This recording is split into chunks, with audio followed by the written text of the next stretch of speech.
Hello, this is Lady Boulay, and thank you for clicking on the video. Thank you for your support, for subscribing, for your comments, and for your thumbs up. Thank you for what you do to support the channel. And today I just want to make a quick video about black men. All across my timeline on my YouTube channel and other social media platforms, I see this whole thing about Democrats and black men. President Obama, a black man. This person, black men. What they're going to do, what are Democrats going to do to attract black men? Well, I think that black men have been very clear about what they want. And I think that Kamala Harris was very clear when she said she wasn't going to do anything just for black people. So that was very loud and clear. And that's been on the replay for quite some time now. So I think that black men are dug in. Now, my point for making this video is that I think black men should vote for whomever they want to vote for.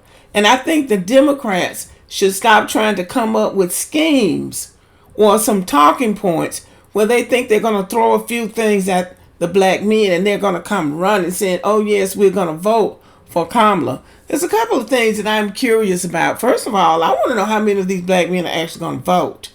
How many of them are actually going to go to the polls and vote or not go to the polls and vote? I'm curious about that. And I'm curious to know what the impact would be if they don't vote. Let's say if 10, 12, 15, 20% of black men don't vote for Kamala.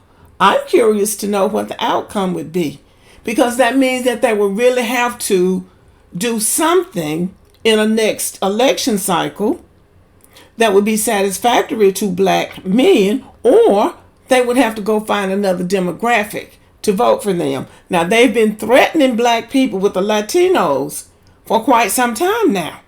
Oh, they're such a larger number than black people. They're the largest ethnic group or the largest minority group or whatever it is they're saying about the Latinos. So that's supposed to, I thought that was supposed to close the gap.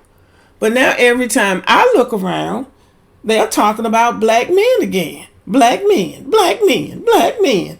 And so Larry Wilmore, I think that's his name, he's a comedian, came on Morning Joe this morning and said, well, it's not just black men. It's American men. They don't want to vote for a woman. So that's one thing.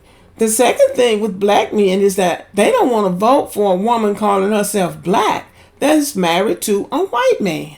Some of them have been very clear about that. So that's their prerogative too. Now, personally, I'm not voting for Donald Trump. So I just won't. I don't care. I'm just not going to vote for him. But I feel like black men who have taken a stand should be respected for the stand that they have taken. And then just to come up and throw some little things about, well, I'm going to support entrepreneurs or some little nanny goat stuff that's not going to really do anything to move the needle. They're not talking about the hate crime bill that black people have been talking about. They're not talking about doing anything about the school to prison pipeline. I don't know anything that they've said that would actually move the needle for black men, except they're talking about, well, how are we going to get black men in? And calling people stupid and dumb and ignorant. I don't think it's a smart idea for black men to break away from other black people and decide they're not going to vote for Kamala. I don't think it's smart, but I could be wrong. It could be smart. I know what I am willing to do. I'm willing to wait it out and see, and I'm willing to respect their decision. They have the right to vote for whomever they want to vote for, just like anybody else. When you look at white voters, they'll talk about suburban voters.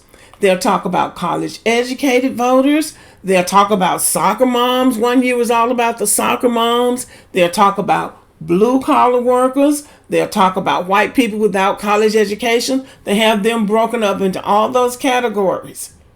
And those people are free to vote their conviction. But then when it comes to black people, now everybody got to be in one lump. And everybody got to vote one way. So I think that black people's choices should be respected too. Now, some people would think, well, no, whose side are you on? I'm on the side of black people. I'm on the side of black people. We don't have to agree with each other. We don't have to vote the same way to respect each other. That's how I look at it. So I really wish they would leave black men alone unless they're gonna bring a coalition of black men together who say they are not going to vote for the Democrats and ask them, what would it take for you to vote for Kamala? And listen to what they have to say, as opposed to them coming up with, well, this is what I'm going to tell them I'm going to do. No, ask them what they want. Ask them what would it take for them to vote for you. And then if you're going, and then you either do it or you don't do it. But now at least you know what they want. All I'm saying is that they should have the right to vote for whoever they want to. I do believe some of it is mean-spirited. I believe that just because I listen to them talking on social media. But at the same time, I believe they have a right to vote for whomever they want to because it's their vote. Like they say, people died for us to vote or not vote. People died for you to vote for who you want to vote for, not who they tell you to vote for. So anyway, y'all, let me know what you think. Thank you for listening. Give me a thumbs up and have a good evening.